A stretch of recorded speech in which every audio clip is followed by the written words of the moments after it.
Hello students, welcome to the channel English रिडन्स में हूँ। तो आज हम डिस्कस करने जा रहे हैं जी आपकी क्लास 12th जो इंग्लिश लिटरेचर कैलिडोस्कोप जो बुक है आपकी, उसमें पोइट्री सेक्शन पे। और हमारी पोइट्री कौन सी है इस बार? देखो, हमने पोएम्स बाय मिल्टन, हम मिल्टन की जो आपके जो जॉन मिल्टन है पोइट, उनकी पोएम्स पढ़ रहे हैं। तो दो पोएम्स हैं उनकी हमारे। फर्स्ट तो थी आपके ऑन टाइम, जो हमने प्रीवियसली डिस्कस कर चुके हैं हम बहुत अच्छे से। अगर नहीं देखी हो तो प्लीज़ उसे जाके देख कर आइए। और सेकंड पोएम है इनकी ऑन शेक्सपियर। On Shakespeare. अब शेक्सपियर कौन है? शेक्सपियर बहुत बड़े इंग्लिश प्ले राइट है, ड्रामेटिस्ट है, ओके, पोइट है। ओके, अभी थोड़ा सा मैं आपको उनका भी इंट्रोडक्शन बता दूंगा, क्योंकि एज ए लिटरेचर स्टूडेंट आपको इनका ध्यान होना चाहिए, बहुत ज़्यादा ज़रूरी है। ठीक है जी। तो ठीक, इस बार हम आज आपके इस वीडियो लेक्चर में हम डिस्कस कर लेते हैं ऑन शेक्सपियर 1630। ओके, उस टाइम लिखी थी आपके जॉन मिल्टन ने। किस पे लिखी है ये पोएम? शेक्सपियर पे लिखी, विलियम शेक्सपियर। ओके, ये भी दूसरे पोइट है। ठीक है जी। तो इन्होंने एज ए ट्रिब्यूट इनके लिए लिखी है ये चीज़। बहुत ज़्यादा इन्फ्लुएंस्ड थे आपके जो जॉन मिल्टन है इनसे। ठीक है, तो उन्होंने अपने भाव, अपने इमोशंस व्यक्त करे हैं। ओके, तो हम बाद में बात कर लेते हैं पोएम पे। तो थोड़ा सा इंट्रोडक्शन मैं आपको बता दूंगा जी। हम क्लास 12th इंग्लिश लिटरेचर और इंग्लिश कंपलसरी जो सबके लिए कॉमन है, राजस्थान बोर्ड आरबीएसई बोर्ड का जो डिटेल्ड सिलेबस है जी, वो डिस्कस कर रहे हैं इस चैनल पे।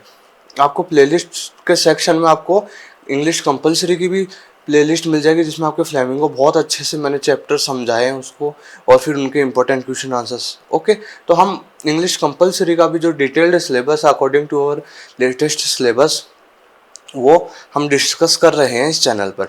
और साथ ही साथ English literature Rajasthan board RBSE board का जो डिटेल्ड सिलेबस, जो आपके जो कैलिडोस्कोप बुक है, इसमें शॉर्ट स्टोरीज जो सेक्शन है वो कंप्लीट कर चुके हैं हम।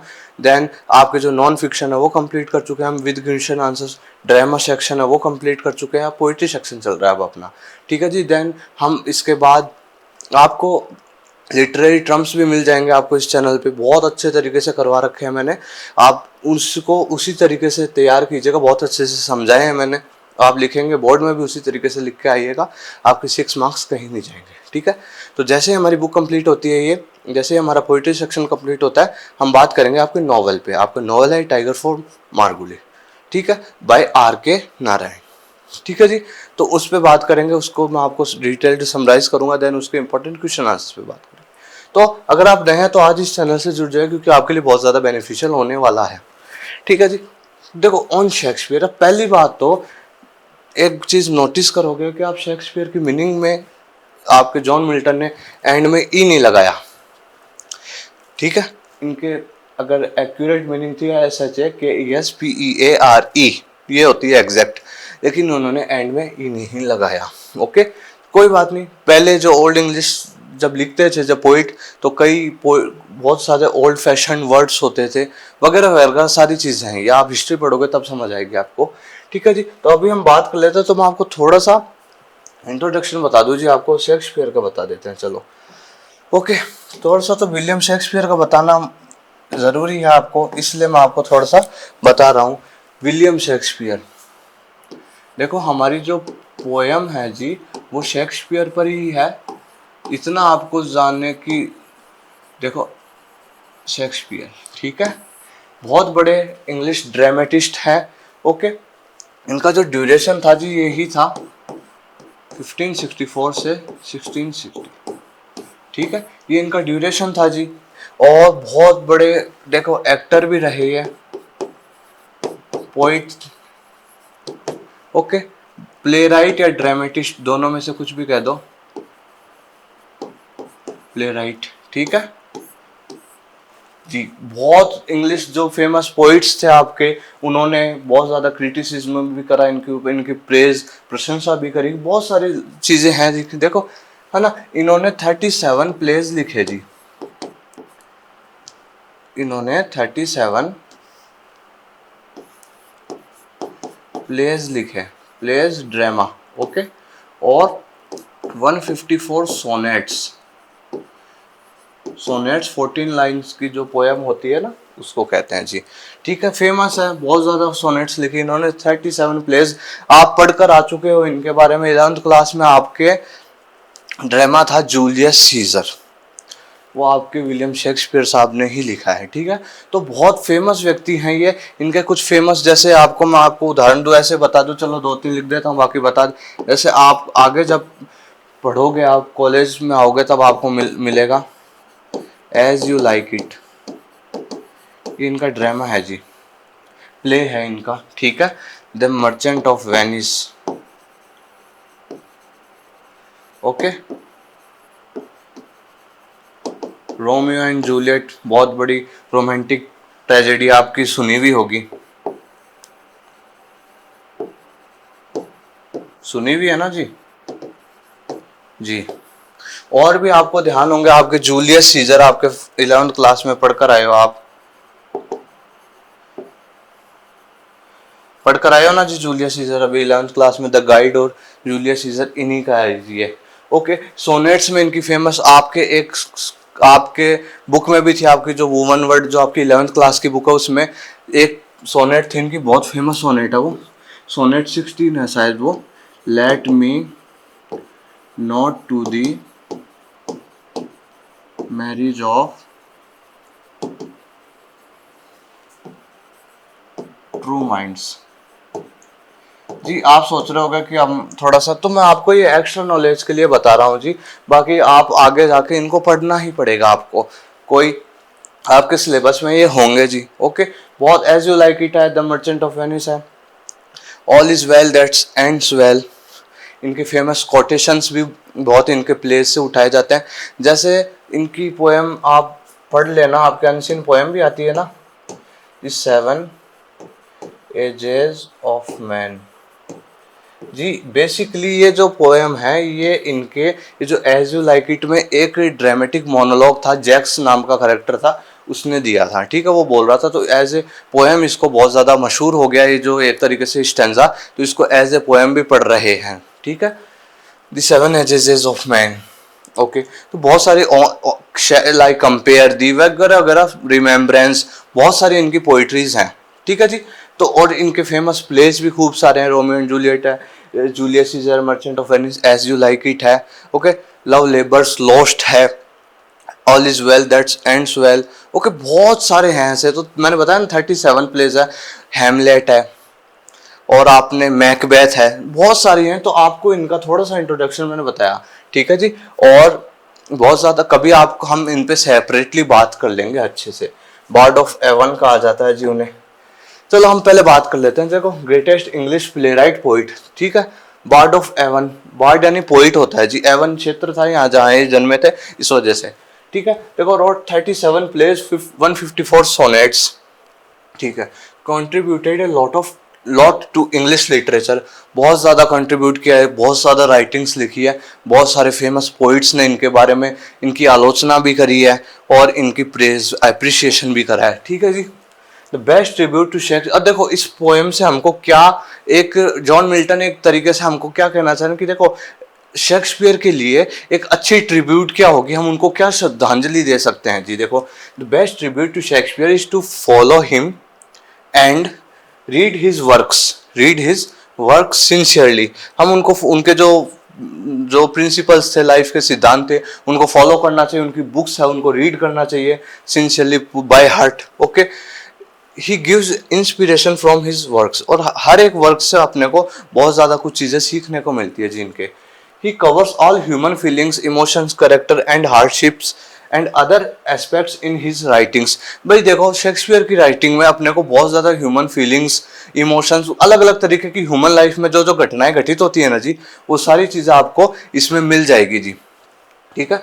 देखो poem in the form of epitaph, epitaph एक स्मृति लेख होता है, जैसे टॉम्ब होती है ना, उसके बगल में लिखा हुआ होता है ना एपिटाफ, उसको कहते हैं जी, ठीक है। Poet appreciate Shakespeare and praises him, okay, appreciate करा आपके पोइट ने और उनकी प्रशंसा करी है जी। जॉन मिल्टन का मैं थोड़ा सा बता दूं आपको, अब इन्होंने लिखी, तो हम शेक्सपियर पे बात कर रहे हैं। जॉन मिल्टन जो राइटर है 1608 से 1674 तक रहा इनका ड्यूरेशन, फेमस इंग्लिश पोइट रहे, wrote in English, Greek and Latin, ऐसे व्यक्ति जिन्होंने बहुत ज़्यादा पढ़ाई करी, इंग्लिश की ही नहीं, ग्रीक की भी, लैटिन की भी, और इंग्लिश में खूब सारे लैटिन वर्क्स, वर्ड्स और ग्रीक वर्ड्स को यूज करा, ठीक है। फेमस वर्क्स इनके लेसिडस है, ओके, और सेंस वन एगोनिस्ट है, और पैराडाइज लॉस्ट और पैराडाइज रिगेन्ड, मैं बताऊंगा इसके बारे में। और देखो आप इनकी एक फेमस पोएम है वो पढ़ लीजिएगा, ऑन हिज ब्लाइंडनेस, आपके जो अनसीन पोएम आती है उसमें अच्छा रहेगा आप पढ़ लोगे तो, ठीक है। देखो at the age of 10 he wrote, मतलब स्टार्ट राइटिंग, देख लो आप 10 साल की उम्र से इन्होंने लिखना स्टार्ट कर दिया था। और एक चीज बताऊं आपको मैं, और इतना पढ़ाई करते थे, इतना पढ़ाई करते थे, रातों रात जग जग के डिम लाइट में पढ़ाई करते थे। और इनकी के जो आंखें थी ना, वो ये at the age of 45 he got completely blind, ठीक है भाई। ये जो थे 45 साल की उम्र में पूरी तरीके से ब्लाइंड हो गए थे, कौन? John Milton. फिर उसके बाद भी इन्होंने दो बहुत बड़े एपिक महाकाव्य इंग्लिश पोइट्री में दिए, कौन से? Paradise lost and paradise regained. अब आप सोचोगे ये तो अंधे हो गए थे 45 की एज में ही, तो इन्होंने कैसे? थ्रू डिक्टेशन इन्होंने कही चीजें और अगले बंदे ने लिखी, ठीक है। तो थ्रू डिक्टेशन इन्होंने बहुत बड़े इंग्लिश लिटरेचर को बहुत बड़ी एक समृद्धि दी है, ये पैराडाइज लॉस्ट और पैराडाइज रिगेन्ड लिखकर। इनकी फेमस पोएम है ऑन हिज ब्लाइंडनेस, बहुत अच्छी पोएम है, आप जरूर पढ़िएगा। व्हेन आई कंसीडर, बहुत अच्छी लाइन, मैं आपको पढ़ाऊंगा कभी, ओके। तो ये था हमारा थोड़ा सा इंट्रोडक्शन आपके शेक्सपियर का भी, आपके जॉन मिल्टन का भी, ठीक है जी। अब हम बात कर लेते हैं आपकी पोएम पर। पोएम आपकी व्हाट नीड, अब देखो पोएम, अब मैं आपको समझा रहा हूं, इसमें थोड़ा सा ओवरव्यू बता देता हूं मैं आपको कि देखो इसमें देखो, जैसे जब किसी की डेथ हो जाती है किसी फेमस व्यक्ति की, तो उसके लिए टूम बनाया जाता है। टूम मतलब एक तरीके से बनाते हैं ना, फिर उसमें उसको दफनाया जाता है, एक तरीके से मकबरा टाइप, फिर उसको सजा देते हैं साइड में, समझ रहे हो आप। तो फेमस व्यक्ति जब मरते हैं तो इस तरीके से उनकी मृतक अवशेष होते हैं, जो उनके बॉडीज होती है, उनके जो भी एशेज होती हैं, राख होती है, उनको हम टूम में दफनाते हैं, रखते हैं, और फिर वहां पे एपिटाफ लिखते हैं वगैरह वगैरह। तो जॉन मिल्टन कह रहे हैं कि भाई मेरे शेक्सपियर को ये टूम वगैरह की इन चीज़ों की जरूरत नहीं, मकबरा बना उसकी आफ्टर हिज डेथ, कि उसके लिए मकबरा बनाया जाए, फिर उसको वहाँ पे दफनाया जाए, कि बाद में याद करा जाए कि यहाँ पे शेक्सपियर दफने हुए हैं। तो शेक्सपियर को यार इतनी इस टूम वगैरह की तो जरूरत ही नहीं यार, वो बहुत खतरनाक बंदा है एक तरीके से समझो। उनको इन छोटी छोटी रिमेम्बरेंस वाली चीज़ों की जरूरत ही नहीं है यार। वो खुद में एक ऐसा व्यक्ति है जिसने इतना नेम एंड फेम कमाया है, अपनी राइटिंग्स के थ्रू लोगों के दिलों पे राज किया है। तो उसको कैसे छोटे मोटे जो स्मारक वगैरह से, मॉन्यूमेंट से कोई भी मतलब जरूरी नहीं है उसके लिए बनाना, उनके लिए बनाना, समझ रहे हो आप। तो बस यही चीजें करें उनके लिए। तो अच्छी ट्रिब्यूट क्या होगी कि हम उनको सिंसियरली उनके वर्क्स को पढ़ें, उनसे इंस्पिरेशन ले और आगे बढ़े, ठीक है। तो चलो देखो व्हाट नीड, अब हम पोएम पर आते हैं, प्लीज कनेक्ट रहिएगा। What needs my Shakespeare for his honoured bones. देखो ऑनर्ड यानी सम्मानित, बोन्स यानी आप जानते हो हड्डियों के जो अवशेष होते हैं ना, तो ऑनर्ड यानी लिख लीजिएगा आप, सम्माननीय, रेस्पेक्टेड, ओके। तो क्या मेरे शेक्सपियर को उसकी जो ऑनर्ड बोन्स है, उसकी सम्मानित जो हड्डियां हैं, उसके जो एशेज हैं, जो हड्डियों की राख है, भाई उसको देखो बहुत समय के लेबर से, the labour of an age, काफी लंबे समय की लेबर से, परिश्रम करके, ऑन पाइल्ड स्टोन्स, देखो बहुत लंबे समय तक, एक एज तक, काफी लंबे समय तक वर्क करके लेबर्स के द्वारा, पाइल्ड स्टोन मतलब मॉन्यूमेंट, उसके लिए स्मारक बनाया जाए, जरूरी है क्या? अरे मेरे शेक्सपियर को उसके जो ऑनर्ड बोन्स हैं उसके लिए कोई मॉन्यूमेंट्स बनाए, कोई लंबे समय तक वर्क करके लेबर्स वगैरह, तो कोई काम की बात लगती है क्या? नहीं लगती ना। तो जरूरी नहीं है यार मेरे शेक्सपियर को कि भाई वो बहुत लंबे समय के लेबर से, बहुत लंबे समय लोग परिश्रम कर रहे हैं काफी लंबे समय तक, ऑफ एन एज। और पाइल्ड स्टोन्स मतलब मीनिंग होगा मॉन्यूमेंट्स, मॉन्यूमेंट्स यानी स्मारक, वही वाले टूम या मकबरा, ओके। मतलब उसको मकबरे बनाने की वगैरह की जरूरत ही नहीं है यार मेरे शेक्सपियर को, ठीक है। और that his hallowed relics should be hid, और भाई उनकी जो हेलोड यानी वही रेस्पेक्टेड, और रेलिक्स मतलब देखो हेलोड यानी रेस्पेक्टेड, और आप लिख लो हिंदी में पवित्र, ठीक है। रेलिक्स यानी वही बात है, मोमेंटस, स्मृति चिन्ह, ठीक है। और कोई जरूरत नहीं है कि उनकी जो पवित्र स्मृति चिन्ह है ना, स्मृति चिन्ह है जो, ओके, शुड बी हिड, उनको छिपाया जाए। कहां पे छिपाया जाए? अंडर ए स्टारी पॉइंटिंग पिरामिड। अब देखो पिरामिड होते हैं ना, अब पिरामिड में भी आपको ध्यान है कि मृतक अवशेषों को मतलब छुपाए रखा जाता है बाद में मरने के बाद जो फेमस व्यक्ति होते हैं, तो पिरामिड की शेप इस तरीके की होती है। तो वो हमको ऐसा लगता है कि वो तारे को पॉइंट कर रहा है, मतलब तारे के पास जाता है ना उसकी आकृति। तो देखो स्टारी पॉइंटेड पिरामिड। तो कह रहे हैं कि भाई उनकी जो हेलॉर्ड रेलिक्स है ना, मतलब उनके जो मृतक, उनके जो पवित्र अवशेष हैं, उनको किसी पिरामिड में, जो पिरामिड आप समझना स्टारी पॉइंटेड क्यों, कि पिरामिड इस तरीके का होता है तो हम नीचे से देखते हैं कि वो तारे को छूता हुआ प्रतीत होता है ना, दिखता है, इसलिए। ठीक है, तो क्या कि भाई जरूरी नहीं है कि भाई ऐसे कोई पिरामिड में उनको हाइड छिपाया जाए, उनकी हेलिड मतलब पवित्र उनकी रेलिक्स होती है ना, उनकी स्मृति चिन्हों को, उनकी बोन्स को, उनको समझ रहे हो आप? Okay. Dear son of memory, great heir of fame. अरे भाई शेक्सपियर तो डियर सन ऑफ मेमोरी, स्मृति के बेटे हैं, मतलब यादों के बेटे हैं, समझ रहे हो? डियर सन ऑफ, इंग्लिश में ही अच्छे से इसको समझो, डियर सन ऑफ मेमोरी। भाई तुम तो मेमोरी के, देखो मेमोरी स्मृति, ओके, याद, ओके, तुम तो भाई सन हो, यादों के वंशज हो तुम तो, तुम्हारे को तो कोई इन चीजों की जरूरत ही नहीं है, और तुम ग्रेट एयर ऑफ फेम। अरे एयर यानी आप समझते हो, HEIR, एयर यानी सक्सेसर, उत्तराधिकारी। अरे भाई तुम तो फेम के उत्तराधिकारी हो।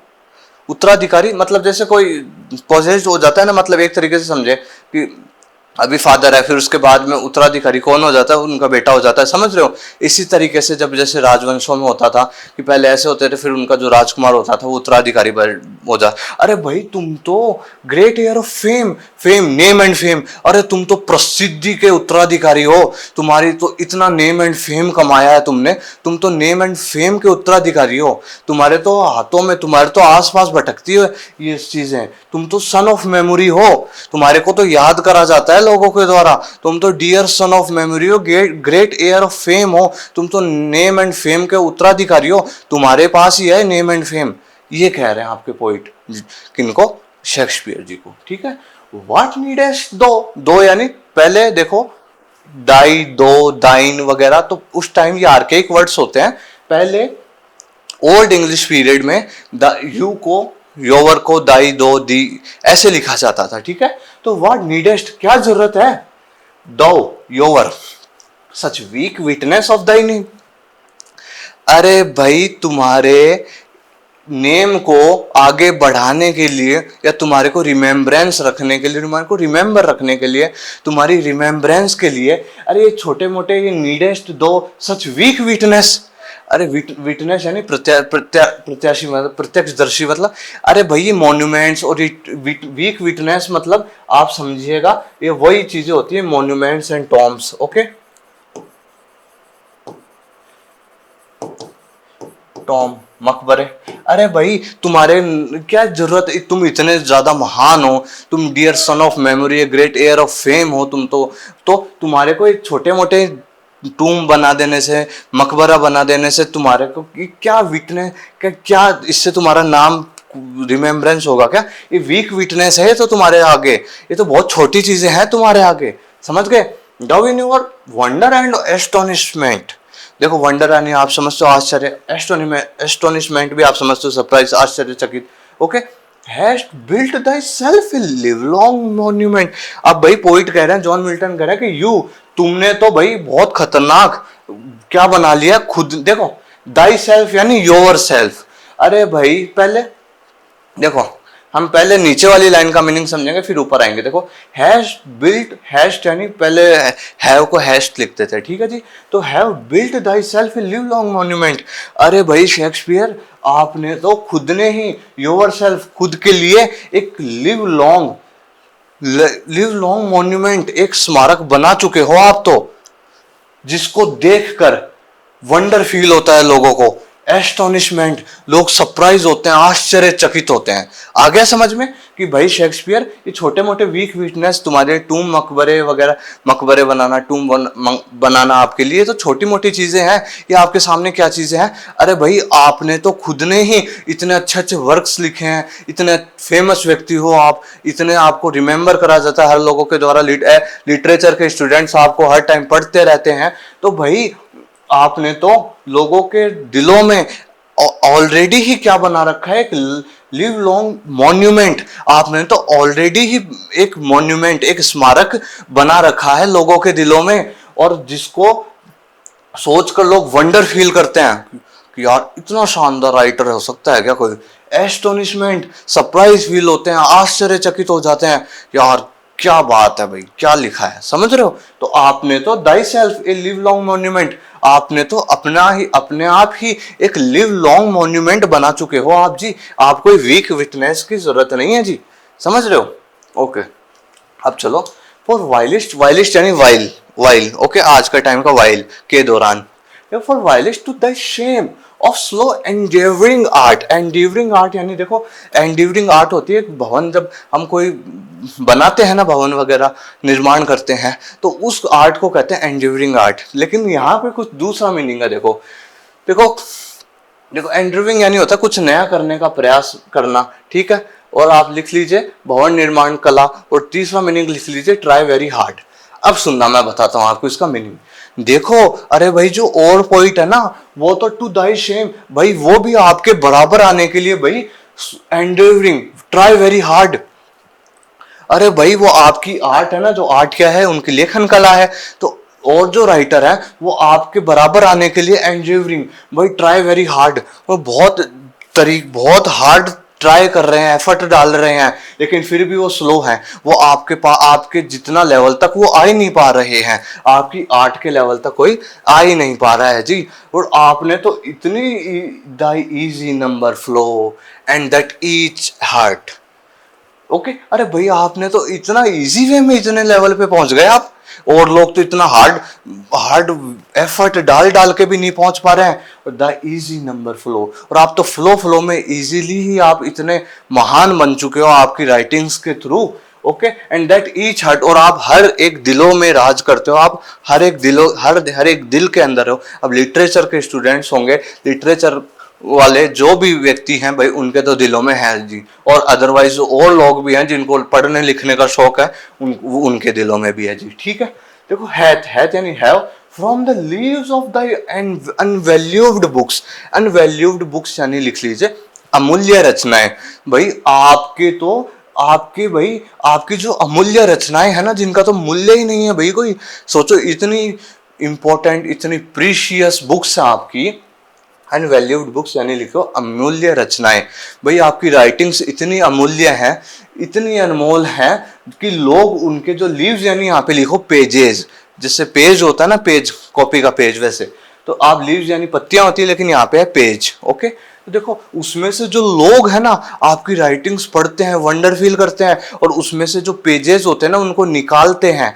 और उसको निकालने का मतलब यहाँ पे है कि वो जो आपकी राइटिंग्स में कुछ अच्छे अच्छे कोटेशंस हैं, अच्छी अच्छी बातें हैं ना, उनको लोग अपने जीवन में उतारते हैं। समझ में आ गया आपको। वो जो लीव्स है ना, वो पेजेस है ना, कोई भी कोटेशन है अच्छा से, जैसे we know what we are but not know what we may be. हम जानते हैं कि हम क्या हैं, बट ये नहीं जानते हम क्या क्या हो सकते हैं। जैसे इनकी बहुत फेमस कोटेशंस हैं, all that glitter is not gold, बहुत अच्छे फेमस। तो इसी तरीके से कि इनके जो राइटिंग्स है भाई, अनवैल्यूड बुक्स, आपकी अमूल्य रचनाओं में से लोग है ना आपके पेजेस निकालते हैं। पेजेस निकालने का मतलब उन कोटेशंस को अपने अंदर उतारते हैं, उनको रिपीट करते हैं, याद करते हैं। Those Delphic lines. अब देखो डेल्फिक का तो दूसरा मीनिंग होता है अलग तरीके से, लेकिन यहाँ पे पोइट्री का सेंस समझने के लिए रखिए। डेल्फिक लाइन्स यानी उत्कृष्ट लेखन, बहुत उत्कृष्ट यानी हाई लेवल का लेखन, समझ रहे हो आप। तो भाई दो डेल्फिक लाइन्स, आपका तो लेखन ही इतना उत्कृष्ट है, इतना हाई है, विद डीप इंप्रेशन टुक, जिसको पढ़ने वाला बहुत डीपली इंप्रेस्ड हो जाता है भाई। आपकी डेल्फिक लाइन्स को, आपकी राइटिंग्स को पढ़ने के बाद, आपका जो उत्कृष्ट लेखन है, इतना हाई लेवल का जो लिखा है आपने, उसको पढ़ने के बाद डीपली इंप्रेस्ड हो जाता है व्यक्ति। समझ रहे हो आप, ये ऐसे समझना। अब देखो then thou our fancy of itself bereaving. अब देखो सेल्फ ब्रीविंग यानी ऑटिज्म होता है किसी प्रिय की मृत्यु। देखो समझना आप, देखो फैंसी यानी इमेजिनेशंस होती है, कल्पनाएं होती है। मैं आपको मीनिंग बताता हूँ, रुको। सेल्फ ब्रीविंग ऑटिज्म, देखो किसी प्रिय की मृत्यु, देखो लॉस ऑफ सम नियर और डियर वन, सीधी सी बात। तो कह रहे हैं कि भाई शेक्सपियर आप है ना, देखो अब जैसे और अदर पोइट्स के जो डियर ही हुए ये, है ना, समझ रहे हो ना आप, तो ये इनकी मृत्यु हो चुकी है शेक्सपियर की, लेकिन भाई आप हम आपको दो देन दो और फैंस आप हमारी कल्पनाओं में अभी भी हो, आप हमारे कल्पनाओं में, हमारी इमेजिनेशंस में आप अभी भी हो, समझ रहे हो आप अभी भी हो। हम आपको स्मरण करते हैं, आपको याद करते हैं, आपकी राइटिंग्स को पढ़ते हैं। जॉन मिल्टन का कहने का मतलब ये है यहाँ पे, डोस्ट DOST इसका मीनिंग है डू, ठीक है, make us marble with too much conceiving, ठीक है। और आपको भाई ये कोई मार्बल वगैरह, मार्बल से बने हुए कोई जो टूम वगैरह की जरूरत ही नहीं है आपके, तो टू कंसीविंग यानी यहाँ पे मीनिंग है, देखो थॉट्स ही इतने, आपके जो थॉट्स हैं वो इतने उत्कृष्ट हैं कि आपके ये जो टॉम्स हैं, मॉन्यूमेंट्स है, स्मारक और जो मकबरे वगैरह, इनकी जरूरत ही नहीं है। आपके तो विचार ही इतने वो हैं, जो ये मार्बल वगैरह कुछ नहीं उनके सामने, मार्बल से बनाए जाते हैं ना। ओके, देखो और क्या, आप देखो कितने अच्छे से प्रेज कर रहे हैं, and so sepulchred in such pomp dost lie. अब सुनना, देखो सल्फर शेड का मीनिंग क्या होता है, देखो a place for dead bodies, देखो ये जगह होती है जहां पे डेड बॉडीज को दफनाया जाता है, मॉन्यूमेंट कट इन रॉक और स्टोन, ठीक है, एक chamber of put dead body, एक तरीके से समझ लो। और भाई आप तो एक ऐसे आप तो एक ऐसी जगह दफने हुए हो इन सच पॉम्प, देखो पॉम्प एंड शो सुना होगा आपने, पॉम्प एंड शो, दिखावा, बहुत अच्छे तरीके से, खतरनाक तरीके से सुसज्जित, समझ रहे हो, तो आप तो एक इतनी शानदार तरीके से दफने हुए हो जी, आप तो ऐसी जगह पर हो जी, इन सच पॉम्प एंड शो डोस्ट लाई, देखो आप तो इतने शानदार सुसज्जित तरीके से, पॉम्प एंड शो, देखो पॉम्प डोस्ट लाई, आप तो उस तरीके से लेटे हुए हो, ऐसे एक टोम में लेटे हुए हो, समझने की कोशिश करिएगा, पॉम्प मतलब दिखावा, आप एक इतने सुसज्जित तरीके से लेटे हुए हो, सुसज्जित तरीके से, इतने शानदार तरीके से, आप आपके जो टोम, आपका जो मकबरा है, और वो कौन सा मकबरा है जी, समझ गए ना, आपको मैंने समझाया था कि आप सबके दिलों में हो, आपका हर एक लिटरेचर स्टूडेंट्स आपको रिमेंबर करता है, आपकी राइटिंग्स पढ़ता है, आपने लोगों के दिलों में अपना मॉन्यूमेंट बनाया है, समझ रहे हो, तो ये वाली चीज है। तो आप तो ऐसे सुसज्जित टॉम्ब में, मॉन्यूमेंट में दफने हुए हो, that kings for such a tomb would wish to die, जो बड़े बड़े राजा होते हैं ना, उनको भी वो भी विश करते हैं, वो भी मरना पसंद करें, ऐसे टॉम्ब में दफन होना पसंद करें। आप शेक्सपियर, आप ऐसे टॉम्ब में, ऐसे मॉन्यूमेंट में दफने हुए हो, ओके, जिसमें जिसमें दफनने के लिए, जिसमें जाने के लिए जो बड़े बड़े किंग्स होते हैं ना, बड़े बड़े राजा विश करते हैं कि हमारी मृत्यु के बाद हम ऐसे टॉम्ब में, ऐसे मॉन्यूमेंट में दफने। बहुत अच्छी पोएम, बहुत अच्छी पोएम।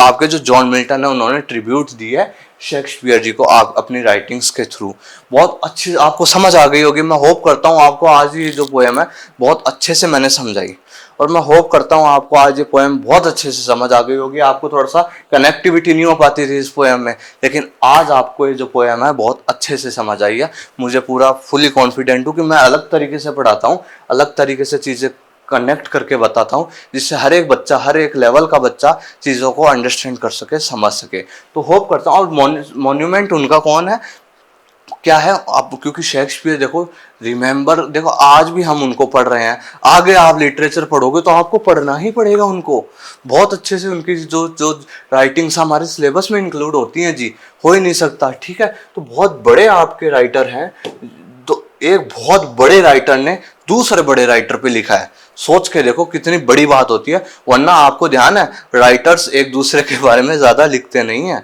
क्योंकि घृणा होती है, ईर्ष्या होती है, वगैरह वगैरह चीजें होती हैं, कंपटीशन चलता रहता है अंदर ही अंदर। लेकिन आपके जो जॉन मिल्टन, आप सोचो जॉन मिल्टन छोटे हैं, जॉन मिल्टन भी बहुत बड़े उच्च कोटि के पोइट हैं जी आपके, और आपके शेक्सपियर भी हैं, ठीक है। तो एक बड़े पोइट ने दूसरे बड़े पोइट पे बहुत शानदार तरीके से पोएम लिखी है जी।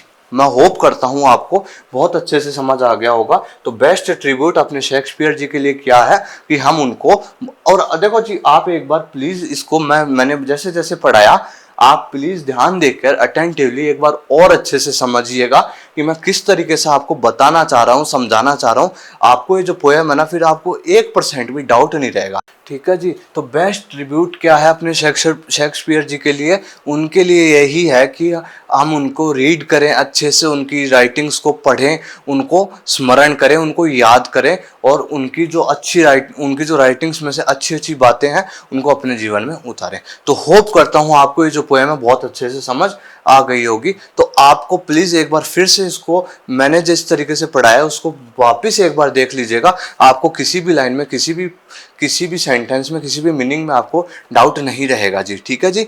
तो अब मैं मिलूंगा आपसे नेक्स्ट वीडियो लेक्चर में।